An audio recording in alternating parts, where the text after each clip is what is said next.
Hi, everyone. I'm Elaine Quijano. It's good to be with you. Thanks for joining us.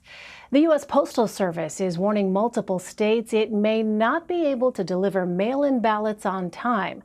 President Trump has been ramping up attacks on mail-in voting and rejecting calls to provide more funding to the Postal Service. Meanwhile, the president is also facing new criticism over his refusal to deny false claims that Senator Kamala Harris was not born in the United States. Deborah Alfarone is at the White House with the latest.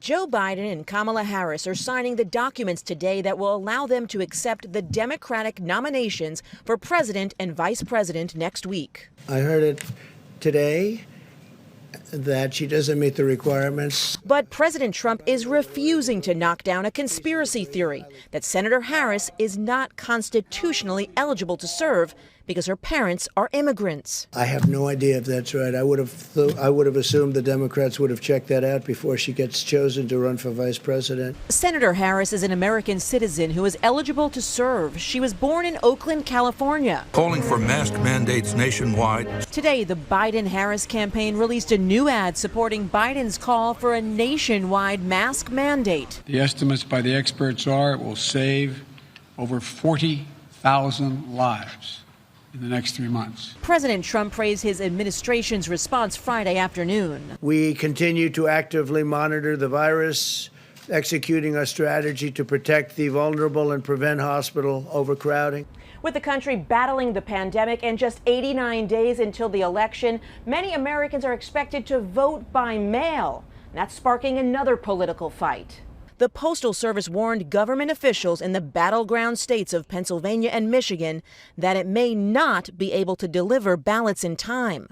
President Trump said the demand by Democrats to give the Postal Service another $25 billion is holding up a new round of coronavirus relief. One of the reasons the post office needs that much money is to have all of these millions of ballots coming in from nowhere, and nobody knows from where and where they're going. There is little evidence to suggest that mail-in voting leads to voter fraud. Deborah Alfarone, CBS News, the White House. Let's bring in Major Garrett, Nancy Cordes, and Catherine Herridge. Major is CBS News Chief Washington Correspondent. Nancy is CBS News Chief Congressional Correspondent. And Catherine is CBS News Senior Investigative Correspondent. Welcome to you all. Great to see you. A lot to dig into today. And I want to start with voting. Major, what is the president hoping to accomplish with his criticism of mail-in voting? And could that criticism actually have an adverse effect on his reelection bid? Yes, it could. What he's trying to accomplish is just to muddle the idea that we can do this as a country in a pandemic, that we can vote by mail in jurisdictions that don't have a long history of voting by mail. Pennsylvania was referenced in that piece that just set this up. Pennsylvania in 2018 had 3% of its vote by mail. It's going to have about 30% now. That's a big transition. That's 27% more votes by mail than just in 2018. So you have to prepare for that. The mail system has to be bulked up for that. You have to have a processing that's different for mail-in balloting than you do in-person balloting, and you have to prepare for that. And guess what? We can do this as a country if there's money and there's will to do it.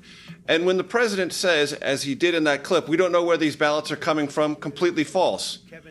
Yes, we do know where they're coming from because they're sent out by secretaries of state to registered voters who then follow a process to send them back or drop them off for processing. That's how mail-in balloting works.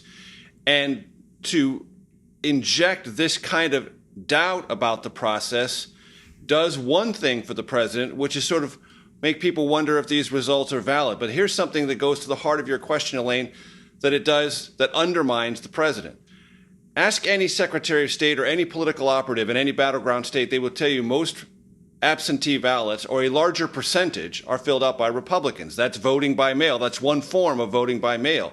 By creating doubts about this, many Republicans I've talked to are nervous that the president is creating doubt among his own supporters about this very method of voting, which is one Republicans have relied on and are, to this moment, actively encouraging in some battleground states. So there may be some larger issue for the president about creating doubt about maybe the verifiability of this election or its ultimate outcome. We can get to that if you want to. But the central fact is most of the things he's saying are not true, not remotely backed up by the facts on the ground in any jurisdiction, and could undercut or undermine his own ability to get the voters he most relies on to use the kind of voting pattern they're familiar with, absentee balloting. Well, I want to get Nancy in here because, Nancy, against that backdrop, you have congressional Democrats who are trying to include some additional funding for the Postal Service in the latest coronavirus relief bill. Now, the president has said he'll only sign it if Democrats make concessions. So how do lawmakers feel about that? What could those concessions look like? Well, Democrats argue they're already making concessions. They've already offered to come down $1 trillion in the next relief bill. And they say it's the White House that is refusing to make concessions of its own and come back to the negotiating table. The White House says that $1 trillion isn't enough. They want Democrats to come down even further. And so the negotiations are really stalled right now and have been for about a week. And it's unclear where the breakthrough is going to come at this point. Nancy Pelosi and Treasury Secretary Steven Mnuchin have spoken by phone. They don't even agree on what exactly was discussed in that phone call. And as far as we know, there are no more discussions in person scheduled at this time. Both the House and the Senate have gone home for the rest of the month. They're only coming back if there is a bill to vote on. And at this point, we don't see a bill in the offing. They're still quite far apart. It's just not what those millions of Americans who are out of work now wanted to hear. Major, there are reports that the new Postmaster General, Louis DeJoy, has yet to respond to a request to meet with the National Association of Secretaries of State. Remind us who DeJoy is. Why was he picked to take over the Postal Service? So he's the first head of the Postal Service. They have a new title for it, Chief Operating Officer.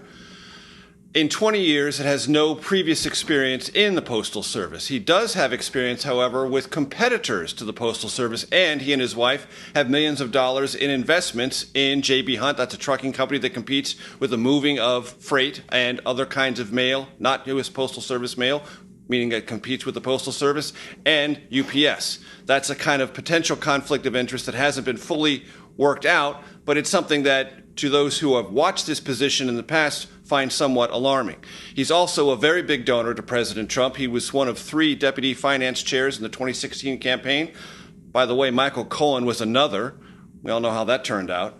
Anyway, Louis DeJoy has, in a very brief tenure, he just arrived in June, sacked many people at the top of the U.S. Postal Service and ended overtime and done other things that have quite visibly altered existing mechanisms of processing and delivering mail. Democrats fear it is slowing down the delivery of mail. Even some Republicans fear about that. And Democrats see very clear points that you can draw a line between. New Postmaster General, or this Chief Executive Officer, slowing down mail, changing the process, and more mail-in balloting in a pandemic-stalked election. They see that as a means by which to suppress the vote, not have certain votes counted, and have insecurity or doubt about the ultimate result. That's why there are so many alarms from Democrats on Capitol Hill, and in some cases echoed by Republicans, because you know what, Elaine? The U.S. Postal Service delivers a lot of things, not just mail-in ballots. And in rural parts of America, that means medicine, that means very important documents, and if you slow those things down, there will be political repercussions, to be sure, across all party lines.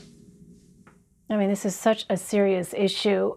You know, Nancy, I wonder, realistically, though, what kind of leverage do lawmakers have here when it comes to criticizing DeJoy regarding some of these changes to the operations of the Postal Service? Well, we just learned that Democrats have had some short-term success here, Elaine. In one respect, they have gotten the Inspector General of the Postal Service, this is the independent watchdog at USPS, to agree to open a large-scale investigation into what exactly is going on here. We've gotten confirmation from the IG that this investigation has been opened, and that is very good news as far as Democrats are concerned, because they didn't have a lot of confidence that they were going to be able to do a rapid and thorough investigation of their own on Capitol Hill, given this administration's track record for refusing to hand documents over to them. So the fact that the IG is now investigating this slowdown in mail delivery, the cuts in overtime, as Major pointed out, the removal of collection boxes around the country, the dismantling of mail processing equipment in certain USPS facilities. We now know the IG is going to be conducting an investigation. How long that investigation is going to take, whether it can be completed before the election, 2.5 months from now, and what the IG will find, we just don't know. But this is an important development. That's something that I hadn't heard going into this interview. And I wonder, Catherine, you've been so patient. I know we're going to talk about John Durham's investigation in just a moment, but I wonder, correct me if I'm wrong here. So an inspector general we have seen in other agencies and departments, inspectors general have been fired in this administration, Catherine, correct? I mean, is the inspector general under the purview of the executive branch? We've seen consistently a number of inspectors general who have been terminated from their positions. They, if my memory serves me correctly, they serve at the pleasure of the president and the executive branch. But the criticism of these dismissals has been that this independent voice, this independent watchdog has been lost, and they provide a lot of important oversight that goes beyond the political appointees. So you make a very valid point, Elaine. I just raise it because it's something that I know we have seen before, and a lot of folks will be watching to see how that investigation, of course, unfolds. All right, Catherine, thank you so much for that. On this other topic, this major development Friday in U.S. Attorney John Durham's investigation into the origins of the Russia probe. Tell us what happened, Catherine, and its significance. So a bit of the backstory first, Elaine. The U.S. Attorney John Durham began a probe into the origins of the FBI's 2016 Russia collusion case in the spring of last year, and his mandate was to look at whether that case, when it was opened, had a proper predicate. So in other words, that there was legitimate intelligence that was the foundation to open the investigation that focused on a political campaign. And then the next question is whether, once it was open, were proper policies and procedures followed, and if they weren't, did it amount to an error in judgment? Did it amount to sloppiness? Or did it amount to something much more serious, a deliberate abuse of these systems and these powers? And if that threshold was crossed, did it rise to the very high threshold of criminal activity? And the development today is that we've now had the first criminal case that has arisen from John Durham's investigation, and it involves a former FBI lawyer, Kevin Klein-Smith. He was a senior lawyer within the FBI who was charged with supporting not only Crossfire Hurricane, which was the FBI's Russia case, but also these FISA warrants. These are surveillance warrants that were obtained for a Trump campaign aide. And the intention to plead guilty is to one count, based on our reporting here at CBS News, of making a false statement. That's 18 U.S.C. 1001. And that revolves around the actions of Klein-Smith, who altered a piece of evidence in the surveillance warrant application. He altered a CIA email to indicate that the focus of the surveillance of former Trump campaign aide Carter Page had not been a source for the U.S. government. But that was not the case. And the reason it matters is that Carter Page has told me that he had contacts with Russians, in part because he was working on behalf of the U.S. government to gather information. And knowing that about Carter Page would have been very important for the surveillance court to make a decision about allowing the FBI to collect the communications of Carter Page. So what does this signal, if anything, Catherine, about where Durham actually is in his investigation now? Well, I have a couple of thoughts on that, Elaine.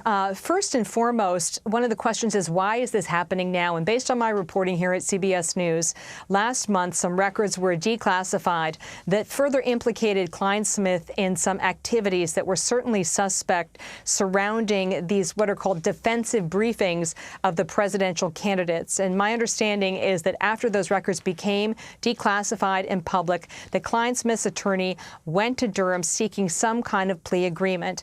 Now, as you know from following these criminal cases, when someone does a plea, what's understood traditionally is that they're going to offer some form of cooperation to reduce their fines or their jail time or to avoid jail time altogether. And the documents that were filed with the court today are silent on that level of cooperation. But when you take all of this together, my understanding is that getting a plea from Clinesmith was very important because any kind of cooperation could lead to more senior figures within the FBI. And again, what I would caution people is whether those activities reach that very high threshold to cross the bar to a criminal prosecution. The Attorney General has said he will only pursue cases that he feels confident that they will be able to prove beyond a reasonable doubt. So the other bottom line is that I think we're really in the final phase, kind of the end game of the Durham investigation. Well, Catherine, earlier this week, Republican Senator Ron Johnson subpoenaed documents from FBI Director Christopher Wray. Remind us, what is Senator Johnson looking into? Okay, Senator Johnson is head of governmental affairs and homeland security in the Senate, so he has a very broad mandate, and he has subpoena power, and he has requested records that relate to Ukraine and the Bidens, as well as the FBI's 2016 Russia probe. And Senator Ron Johnson has now issued a subpoena for the FBI director to provide the outstanding records by August 20th. And there are, by any count, hundreds, if not thousands, of records that remain outstanding. One of the sort of the fly in the ointment, if you will, is that I know from my experience that there's a reluctance to release records if they're part of an ongoing criminal prosecution. And what I've seen unfold in the last few months is that as records have been declassified, it has seen that John Durham is finished with these records. They're no longer necessary to his criminal investigation. So I think it may be that bureaucracy at play, but also the issue of the outstanding Durham investigation. Nancy, I know that this has taken on an even more direct political tone because of Senator Johnson's recent comments in an interview. What did he say? Well, he said in an interview back in Wisconsin that he felt that his investigation was going to help President Trump win the election and hurt Joe Biden, at least the part of his investigation that has to do with looking into the actions of the former vice president and his son, Hunter Biden. Democrats immediately pounced on that. They said it was evidence that this investigation by Ron Johnson is not legitimate, that it is politically motivated. And to many of them, it reminded them of something very similar that the Republican minority leader in the House, Kevin McCarthy, said several years ago about the Benghazi investigation, which was that it was hurting Hillary Clinton's poll numbers. And he had to retract that comment back when he made it about 4 years ago because it looked so overtly political. It made it look as if, as Democrats charged at the time, this investigation was politically motivated, and they felt beneath the dignity of the U.S. Congress. And the fact that Johnson said something very similar this time around raised similar alarm bells with Democrats, though Senator Johnson himself has not taken back those comments at this point. All right. Thank goodness it's Friday. So much news there to unpack. I thank you all. Right? Major Garrett, Nancy Cordes, and Catherine Herridge. I really appreciate it. Thank you. Of course. Thank you.